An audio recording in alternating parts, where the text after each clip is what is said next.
Hey there, Sagittarius. This is Joy with Joy of the World, here to take an intuitive peek into the energies going on around you. Subscribers, welcome back. And if you're new to this channel, make sure you click that subscribe button and ring the bell out beside it, and they will notify you anytime I post new videos. Also, if you find you like the content we provide here at Joy to the World, be sure to give us a big thumbs up, like, and share. So let's get a crowning card for you, okay? We're going to take a peek into these guys here, Saggy, to see what's coming up for you this week. What is coming into your field and your energy that you need to know about? Maybe get, hello. Oh, that glitters. Okay, so let's take a deep look at that. Let me set these aside.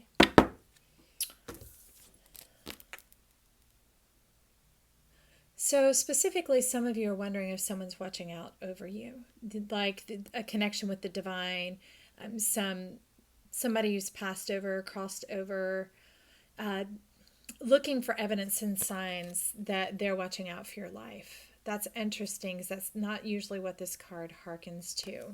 So let's take a peek. We're going to get a rune card to hop in alongside that then. Okay, let's get a rune card for Sagittarius about this past connection that they're looking into. Interesting. Well, sometimes you just go there. It's the unknowable. This is the Odin card. Everlasting, eternal, symbolic death, contrast, fears, potential, and possibilities.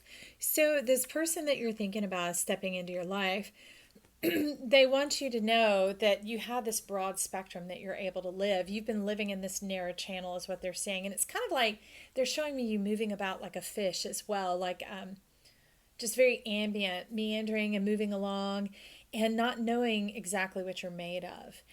None of us do, right? That's what we're here exploring in this world, is we're going along to find out who we are. But they're diddling their fingers like that, saying you're playing it a little safe. So let's see what it is about it that you're playing safe. Okay. I want one more card. One more card for Saggy to unfold this playing it. How have you been playing it safe? Actually, there are three. Okay. So the first thing that they're wanting you to know is number 11, Queen Bee. You're a whole lot more than you give yourself credit for.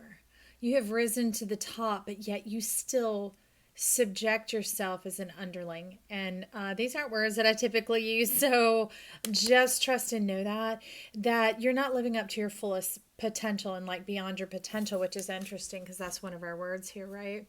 That you are developed and you've gone through so many channels of learning, yet you're finding it more spiritual, easier to just lay low and float along with people that you get along with in other instances, that you're not exactly sure that you fit in with the crowd that is at the level that you're at. It's interesting. You're saying kind of like the highfalutin crowd, excuse me. Those who have lots of money. That's interesting. So, okay. Which, okay, ties us back to all that glitters. So you've been asking for help and they're wanting to send it to you, but this is your block. This is what it is. It's feeling like that you don't fit in with that crowd and you're separating yourself and calling yourself out just over financial differences. But they're wanting you to flourish. They're wanting to send their help in to you. 46, the Night Ride. They're wanting to come alongside you and see, let you see that you're more alike than you know, than you give yourself credit for. That you come from the same spiritual team, the same mindset, because that's what the elephant's really hearkening to here, is the intelligence, the unit, the bonding, the fantastic memory that you have. And they're wanting you to get on board with what it is they're trying to bring in. And this is apparently what they're trying to bring in, because this one jumped on out also. Number 8, the Red Garden. Okay, so this is you as an individual, and it very much lines up with this energy. Can you see the like layers of the petticoat? Like you as a person on your own are fantastic. You're made of great things. You're made to succeed. You're made to, well, okay. So you're telling me you have some Leo energy. You might want to check out what planets are in Leo on your chart. Also, it could just be that we're in the season of Leo as well. But that's what they're really pointing to, drawing attention to here, is wanting you to know that it's time to take the veil off, to quit having the rose colored glasses and relegating yourself to be around people who they're saying, I'm sorry, I'm sorry, I'm sorry. They're saying, don't amount to a hill of beans, which means it's people that are just kind of gambling away their future. And it's not that they're calling them that, it's just that they are gambling away their future. They're people that are, I don't know. I just, harsh stuff, y'all. I don't like saying all that at all. At all. No, no, no. I don't like that. So let's get back on some hominess here, some moving forward. That's definitely clear though, y'all. But it's that they're talking about the energies more than anything. And you're made to go on the garden path. You're made with power, and you also have favor shining on you. So you have a lot of Jupiter in your chart. These two are going to come out. And then these two. 3 as well. Okay. So tell us a little bit more, kindly, please, of what this is about. So I guess because they're relatives, they're speaking a little bit more directly. Whew. So we have the King of Wands, 7 of Coins. This is going to stay over here, the Hierophant, and the 6 of Coins. What do they want you to know? What do they want you to know? Okay, it's still alluding back to money. It's alluding back to your wisdom, your knowledge, your assimilation of information. The way you are put together is divine and unique. And you're unlike anyone else. You're saying, do you get the message? Y'all, this is strange. I'm rolling with it. It's so hard because I'm like wanting to take my seatbelt off and get out of the car. I'm like, no, no, no, no, no. I don't know how you feel about all this, but it is definitely a challenge for me. But they're wanting to bestow and pass on to you some kind of business, whether it's information, family secrets, modes of operation, spiritual giftings, but whatever it is, it leads to financial abundance. So maybe you don't come from that, or you're not comfortable with that, or maybe you did come from that and you didn't like the way certain people behave, so you kind of stepped away from that, thinking that like this, that having money is synonymous with that type of an attitude. But let me tell you, there are poor people that have bad attitudes. There are middle class people that have bad attitudes. There are rich people that have bad attitudes. People can be condescending, highfalutin. They can be snotty, snobby, whatever. It doesn't matter what's in their pocketbook. Just like jealousy. Jealousy doesn't know a bank account, right? It's a matter of the heart. And so that's what you were seeing as a matter of the heart, not a matter of the wallet. Not a matter, they're saying, of the pants, because that's why the red, the power struggle. And so they're wanting you to return. They're saying time is running out. You need to choose which way you're going to go. Which way? Which voice are you going to follow? What are you going to choose as your truth? Okay, and with that being a choice, that's more needling around in the arena of which reality do you want to choose? Because whatever reality you choose, you're going to cause your truth to match up with it. But me as a person, I would want to choose my truth, walk forward in that, and then allow my reality to get in line and come in line with that. So the thing is if you're having to say no to part of yourself, that's you leaving part of yourself behind. And being from someone who did that, life doesn't look too favorably on that. The favor dries up. And then what good are you to anybody? So there was this prince, and he wanted to help the poor people in his kingdom. And so one day he made a deal with the servant boy. He said, here, I'm going to give you my princely robes, but I need your clothing. And so they traded, and he sneaked out of the castle in disguise and went out into, quote, the real world, out into the outlying areas where the peasants lived. And he lived and walked among them, thinking surely he could help, surely he will make a difference because of where he comes from and how smart he is and what he's had privilege and privy to, and he wanted to be like them. Well, it turns out because he had left his position, he wasn't able to help anybody. Him leaving his position and becoming impoverished lifted no one up. And it took a bit of time, but eventually he woke up to that truth. And he realized something that his father had always taught him. And his father had said that in time he would know what his purpose is. And so he left that area and he went back to the castle, and he told them what he wanted to do, that he had lived among the poor and that they really needed help. And they said, well, now that you're back here, you're in a position to make a difference. What would you like to see? How would you like to go about it? And what would you like to do? So your position is your power.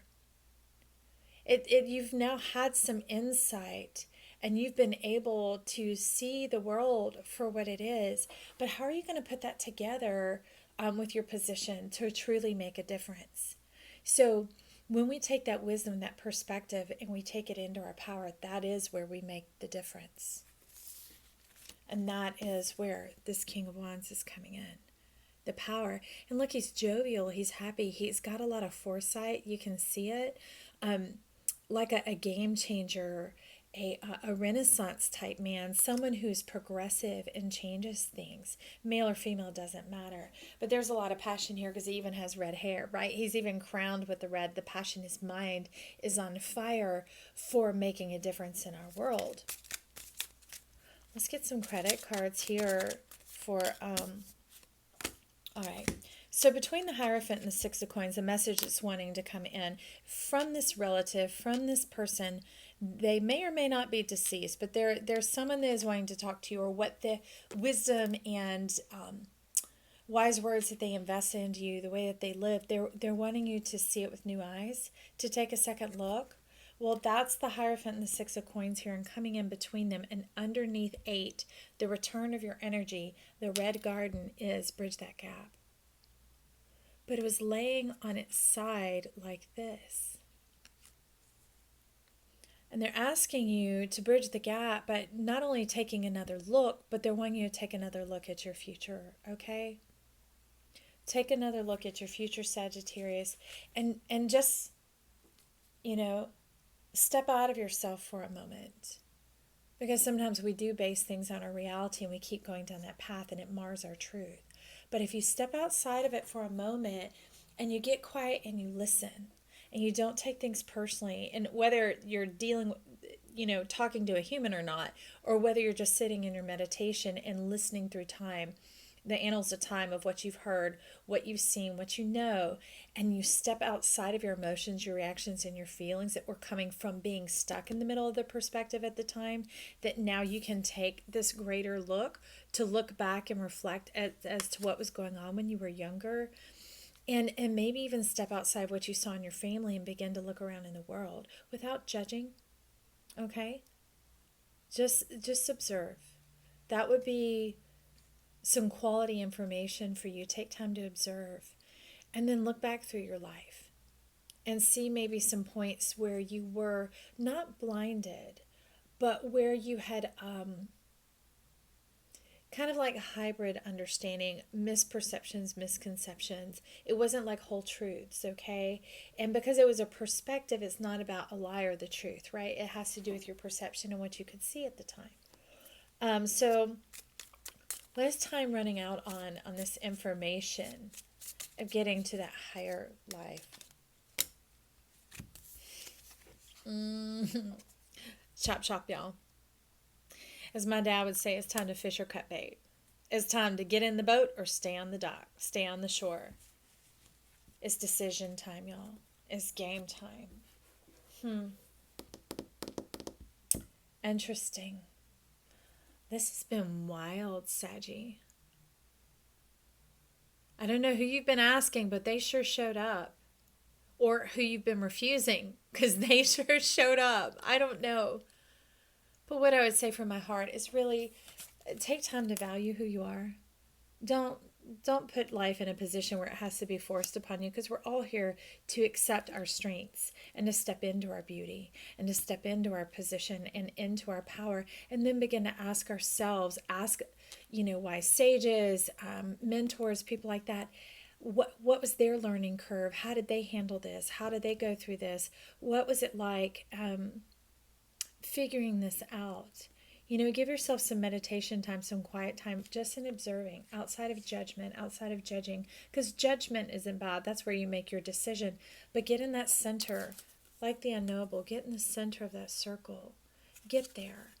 Everlasting, eternal, symbolic death, which that it's telling me, shed your fears. A little contrast is what that, bridging that gap and using that Hierophant to see your potential and your possibilities. So you're at a unique point in time right now, Saggy, where it's not that you're going to have to turn anything around, it's that you can step into it, because it's kind of like when your exit is coming up on the interstate, you're almost up to it. And that's where which direction are you going to choose? Because if not, another way back, it might be many, many miles before you can turn around. That happened to me once when my son and I were driving. We were in an area that he knew that I did not, but he was in the passenger seat. And he was like, "Oh, sorry, I must have told you the wrong way. I forgot that it was actually this other way." Well, by the time he told me that, we were a few miles down the road and we had to drive an entire hour because I live near the water. There was no exit. There was no way to get off. There was nothing but trees. There wasn't even a dirt median that we could cross over in. So we had to make it that whole way. And I got home by the hair on my chin, just a shred of gas was left in there. And I was like blowing steam out of my collar. I was really sweating it. And that's not typical for me, because normally I would just turn the tunes up. I would laugh. I would giggle. I would whatever. But I had a client showing up and I was going to not just almost make it home with my gas. I was just going to make it in the nick of time. It was very interesting. So it's funny. I don't think about that story much because it was so uncharacteristic for me. But that's what they're bringing up here with this decision point. Chop, chop. Okay, Saggy, I wish you well in this. Clarity, insight, honesty with yourself, pure reflection, so that then you're confident and bold in what your decision is. Even these energies, they might be pushing, they might be needling a bit, but it is not their decision. It is your decision. And I want you to feel confident and grounded and really stable in what you've decided. But decisions should be based on who and what you are, not the seesaw effect of, well, I'm not going to be like that, so I'm going to be like this, because really what we do is we just take the opposite of what we came from, and it is no different. Laziness is as damaging as over responsibility. Neither of them are pretty. They throw the world out of balance. Ask me how I know. So anyways, it should just be a decision that comes straight from your heart. All right? So, till I talk next time, love ya. Bye.